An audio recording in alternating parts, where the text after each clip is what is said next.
അതുപോലെ തന്നെ ഇത് പറഞ്ഞുകൊണ്ടിരിക്കുമ്പോൾ ചുണ്ടൻ വള്ളങ്ങളുടെ ഫൈനൽ മത്സരം ആരംഭിച്ചിരിക്കുകയാണ്.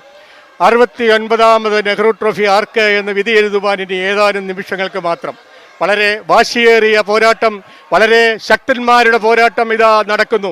ഒന്നാമത്തെ ട്രാക്കിൽ വിയ്യപുരം ചുണ്ടൻ, രണ്ടാമത്തെ ട്രാക്കിൽ നടുഭാഗം, മൂന്നാമത്തെ ട്രാക്കിൽ ചമ്പക്കുളം, നാലാമത്തെ ട്രാക്കിൽ മഹാദേവ് കാട് കാട്ടിൽ തെക്കേതിൽ. വിയ്യപുരം വള്ളവുമായി മത്സരിക്കുവാൻ എത്തുന്നത് നിലവിലെ ജേതാക്കളായ, നിലവിലെ ട്രോഫി കരസ്ഥമാക്കിയ ടീമായ പള്ളാത്തുരുത്തി വള്ളം, Alan Pallathuruthy boat club. Viyyapuram വള്ളത്തിൽ തുഴയുമ്പോൾ നടുഭാഗം വള്ളത്തിൽ മത്സരിക്കുന്നത് UBC കൈനഗരി. PR പത്മകുമാറിന്റെ നേതൃത്വത്തിൽ നടുഭാഗം വള്ളത്തിൽ പങ്കെടുക്കുന്നു. മൂന്നാമത്തെ ട്രാക്കിലൂടെ കടന്നു വരുന്നത് ചമ്പക്കുളം, കുമരകം ടൗൺ ബോട്ട് ക്ലബ്ബുകാർ തുഴയുന്ന ചമ്പക്കുളം വള്ളം സന്തോഷ് താനിവേലിന്റെയും കുരുവിള താനിവേലിന്റെയും നേതൃത്വത്തിൽ കടന്നു വരുമ്പോൾ നാലാമത്തെ ട്രാക്കിൽ കടന്നു വരുന്നത് മഹാദേവ് കാട് കാട്ടിൽ തെക്കേതിൽ പോലീസ് ബോട്ട് ക്ലബ്ബുകാർ തുഴയുന്ന, കേരളത്തിന്റെ ക്രമസമാധാന നില കാത്തുസൂക്ഷിക്കുന്ന ശക്തന്മാരായ പോലീസുകാർ തുഴയുന്ന മഹാദേവ് കാട് കാട്ടിൽ തെക്കേതിൽ. നാലാമത്തെ ട്രാക്കിലൂടെ കടന്നു വരുമ്പോൾ കഴിഞ്ഞ വർഷത്തെ വിജയിയാണ് മഹാദേവ് കാട്ടിൽ തെക്കേതിൽ എന്ന് നാം ഓർക്കണം. പള്ളാത്തുരുത്തി ബോട്ട് ക്ലബ്ബുകാരാണ് ആ വള്ളത്തിൽ തൊഴിഞ്ഞത്. പക്ഷേ വള്ളാത്തുരുത്തി ബോട്ട് ക്ലബ്ബുകാർ ഇപ്പോൾ മത്സരിക്കുവാൻ എത്തിയിരിക്കുന്നത് വിയ്യപുരം വള്ളത്തിലാണ്. അങ്ങനെ ജയിച്ച വള്ളവും ജയിച്ച ടീമും തമ്മിൽ പോരാടുന്ന വളരെ മഹത്തായ ഒരു പോരാട്ടമാണ് ഈ 69ാമത് നെഹ്റു ട്രോഫി ജലമേളയിൽ ഇവിടെ നടക്കുന്നത്.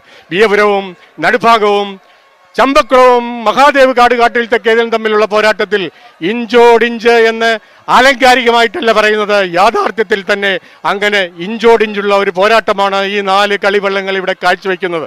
ഒന്നാമത്തെ ട്രാക്കുള്ള വിയ്യപുരം പുത്തൻ വള്ളമെന്ന് അവകാശപ്പെടാൻ സാധിക്കുന്ന, പക്ഷേ വിജയത്തിന്റെ കഥകളൊന്നും പറയുവാനില്ലാത്തത്, പുത്തനായതുകൊണ്ട് തന്നെ, പ്രായേണ പുത്തനായതുകൊണ്ട് വിജയ ചരിത്രത്തിനുള്ള സമയമായിട്ടില്ല.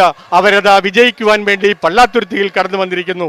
നടുഭാഗം വള്ളം 2019 നെഹ്റു ട്രോഫിയിൽ പള്ളാത്തുരുത്തി ബോട്ട് ക്ലബ്ബുകാർ തന്നെ തുഴഞ്ഞ ട്രോഫി നേടിയ നടുഭാഗം ഇതാ UBC കൈനകരിക്കാര് മത്സരിക്കുവാനായി തോണയെത്തിയിരിക്കുന്നു. ചമ്പക്കുളം വള്ളം കുമരകം ടൗൺ ബോട്ട് ക്ലബ്ബുകാർ തുഴഞ്ഞ് ഇവിടെ മത്സരിക്കുന്നു. മഹാദേവ് കാട് കാട്ടിൽ തെക്കേതിൽ അവർ മത്സരിക്കുന്നത് പോലീസ് ബോട്ട് ക്ലബ്ബുകാരുടെ ആ ഒരു മത്സരത്തിലാണ് അവർ തുഴയുന്നത്. 4 കളിവള്ളങ്ങൾ ഒന്നിച്ചൊന്നായി ഈ പുന്നമടക്കായലിനെ ഒരു രക്തപങ്കിലമായ ഒരു മത്സരമാക്കി മാറ്റിക്കൊണ്ട് 4 കളിവള്ളങ്ങൾ കടന്നു വരുന്നു. ഒന്നാമത്തെ ട്രാക്കിലുള്ള വിയ്യപുരം, രണ്ടാമത്തെ ട്രാക്കിലുള്ള നടുഭാഗം ചമ്പക്കുളം.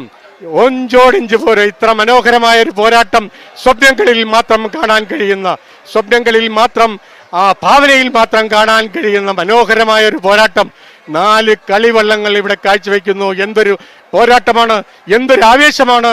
എനിക്ക് ചുറ്റും കൂടി നിൽക്കുന്ന ജനസഹസ്രങ്ങൾ അവരാവേശത്തിൽ മതിമയക്കുകയാണ്. അത്ര ആവേശോജ്വലമായ ഒരു പ്രകടനം കാഴ്ചവെച്ചുകൊണ്ട് വിയ്യപുരവും നടുഭാഗവും ചമ്പക്കുളവും മഹാദേവ് കാട് കാട്ടിൽ തെക്കേതിലും പങ്കെടുക്കുമ്പോൾ വാക്കുകൾ കിട്ടുന്നില്ല. അത്ര ശക്തമായ ഒരു പ്രകടനമാണ് വിയ്യപുരവും നടുഭാഗവും ചമ്പക്കുളവും മഹാദേവ് കാട് കാട്ടിൽ തെക്കേതിലും ഇവിടെ കാഴ്ചവെക്കുന്നത്. പള്ളാത്തുരുത്തി ബോട്ട് ക്ലബ്ബ് കഴിഞ്ഞ വർഷങ്ങളിലെ തുടർച്ചയായ വിജയികൾ.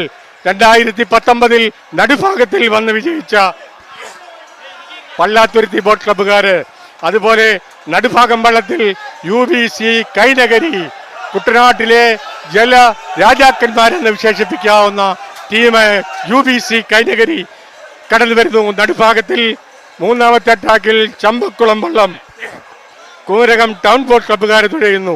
നാലാമത്തെ ട്രാക്കിൽ മഹാദേവ് കാട് കാട്ടിൽ തെക്കേതിൽ വളരെ മനോഹരമായ ആവേശോജ്വലമായ ഒരു പ്രകടനം കാഴ്ചവെക്കുമ്പോൾ ഇതാ 4 കളിവള്ളങ്ങൾ ഒന്നിച്ചൊന്നായി കടന്നു വരുമ്പോൾ വിയ്യപുരവും തീർച്ചയായും ഒരു ഫോട്ടോ ഫിനിഷാണ്. കൃത്യമായ ഒരു റിസൾട്ട്